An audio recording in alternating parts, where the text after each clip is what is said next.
don't have to go another day like this. You can make your dreams bigger than your memories starting now. And I'm going to show you how.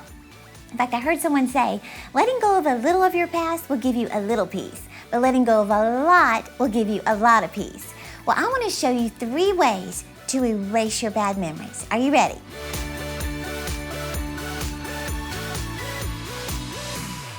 I'm Terri Savelle, your cheerleader of dreams. Thanks for joining me.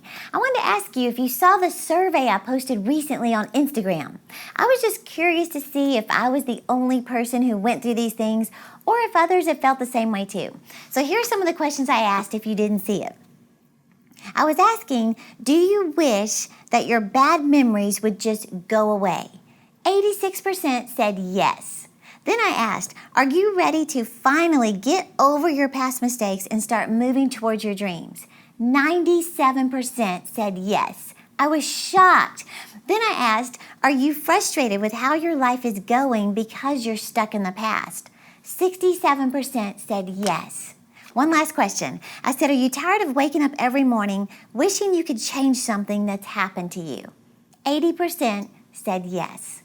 Now, I'm sharing these results to let you know that you are not the only one dealing with this. Do you know for over a decade, I was completely trapped in past mistakes, and it stunted my growth and it hindered me from pursuing God's calling for my life. So if you answered yes to any of these questions, you don't have to go another day like this. You can make your dreams bigger than your memories starting now. And I'm going to show you how. In fact, I heard someone say, letting go of a little of your past will give you a little peace, but letting go of a lot will give you a lot of peace. Well, I want to show you 3 ways to erase your bad memories. Are you ready? Okay, number 1 is simply make the decision to let it go. Here's the thing, it truly is a decision, and it's one that you get to make. See, the only way you keep things alive is by feeding them. Whatever you feed stays alive. Whatever you starve eventually dies. And we see that with our pets. Here I have some dog food. Got it straight out of the pantry this morning. If I didn't put this food out every morning for my little Pomeranian, Pepe La Joie, he would starve. But I keep him alive by providing food, right? Well, see, it's the same with memories. If you want the memories to go away, you have to stop feeding them. And the way you feed them is by dwelling on them. Just that word dwell, it means to live in or to live at a specified place. Well, when you dwell in the past, you remain in the past. You live there. And that leaves no room for God to do anything in your future. So you feed those memories or dwell on them by talking about them, rehearsing them, reliving them every time you're with your friends. That's what keeps them alive. So you have to make a conscious choice, a decision to stop dwelling in the past. Stop talking about the memories. Stop bringing the past into the present and destroying your future. Now, I want to recommend having a defining moment. Whatever today's date is, that's where you say, as of today, and you say the date, I am giving my past a burial. And the next time someone brings it up, you say, it's dead. I'm not who I used to be.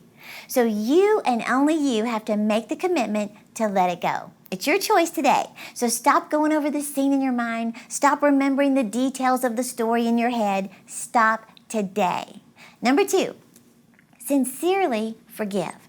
Now I'm talking about forgiving them and forgiving yourself.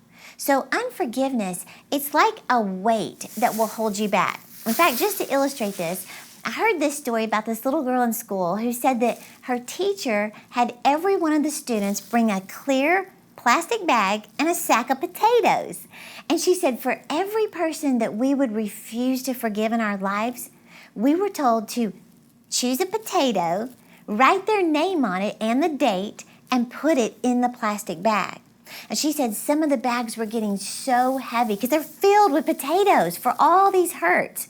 She said we were then told to carry the bag around with us for 1 week everywhere we went. When we went to bed at night, we had to have the bag next to us. In the car seat next to us. Beside it at our desk, at work or at school. She said in the locker where we went to gym class, everywhere. The bag had to go everywhere for 1 solid week. Well, the hassle of lugging this thing around everywhere they went, she said it made it clear what a weight we are carrying around spiritually and having to pay attention to it all the time, never leaving it, not forgetting it, leaving it in embarrassing places. Well, she went on to explain how the condition of the potatoes rotted, because they're being transported all over the place. They turned to this nasty slime and deteriorated. Not to mention, she said, it stunk.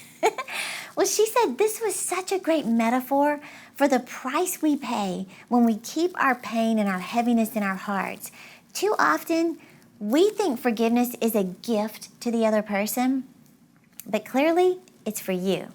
So the next time you decide you can't forgive someone, ask yourself, isn't my bag heavy enough? Isn't it time to just drop it and let it go?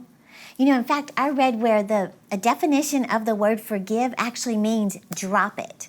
So remember this, forgiveness, it doesn't make them right, it makes you free. So I think it was Robert Kriegel, yeah. He said the only way to move into the future is to let go of the past. So number 3 is change your perspective about what happened. Now this is a game changer. Your greatest life lessons don't come from the good times, the successes, the easygoing life. Do you know they always come from the hell we've been through? That's where we grow, we stretch, we hurt, we struggle. But that's what prepares us for the victory. In fact, I heard an illustration about eagles, which I just happen to have, how, when baby eagles are born, they're in that little shell, that egg, and they have this little tooth at the end of their beak. And they peck at this shell over and over and over, and it's a struggle, and it's hard, and it's painful. And from what the researchers say, the mama eagle wants to help them. They could just pop it open. But they said they can't help them because the baby eagle has to struggle, because the struggle is what prepares them to live the eagle life. Isn't that amazing? So what I'm saying is everything you've been through has prepared you for today. Now here's a phrase I want you to remember, and it can drastically change your entire outlook and your outcome in life. Are you ready? Things didn't happen to you, they happened for you. Now, I don't want to offend you with that statement. I want to help shift your entire outlook from victim of your circumstances to victory over them. Now, this is the mindset of the world's highest achievers. They realize that what they've been through, it actually ends up benefiting them rather than belittling them. But it depends on your perspective.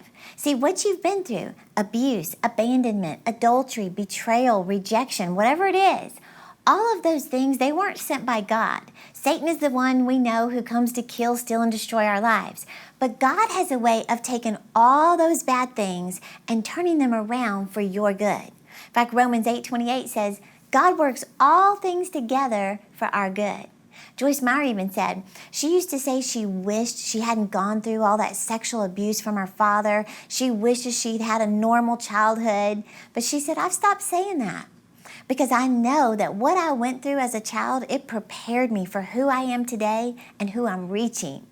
So you can see, change your perspective by just saying, this didn't happen to me, it happened for me. I'm going to use it, and I'm going to give God the glory and get glory out of it, because other people are going to be set free because of your experience.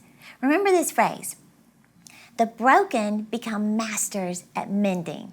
So whatever the past means to you, God wants to use it.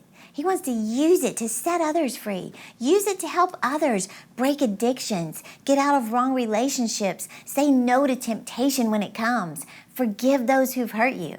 So let me close out with reminding you 3 ways to erase your bad memories. Number 1, make a decision to let it go. Stop talking about how bad your past was. Each time you do, you're keeping it alive. Number 2, sincerely forgive others and yourself. In other words, drop it and let it go. And number 3, change your perspective from it happened to me to it happened for me. Use what you went through for your benefit. Are you wiser, stronger, sharper? What good came out of what you went through? Did you gain more compassion for others going through the same thing? Did you become more self-aware of your own weaknesses, temptations, and pitfalls? Did you become more conscious of people hurting and hiding their pain, and now you know how to minister to them? then use it to your advantage. So I believe the memories will go from bad memories to beneficial memories. And I want to help you turn all your pain into power and start going after your dreams. In fact, this week, I am giving you a chapter from my book, Make Your Dreams Bigger Than Your Memories, absolutely free.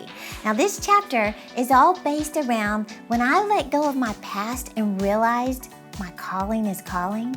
That's what I want you to do. You're going to learn how you can go from being insecure, ashamed, stuck in your past, to living your dreams. So go to terri.com/chapter.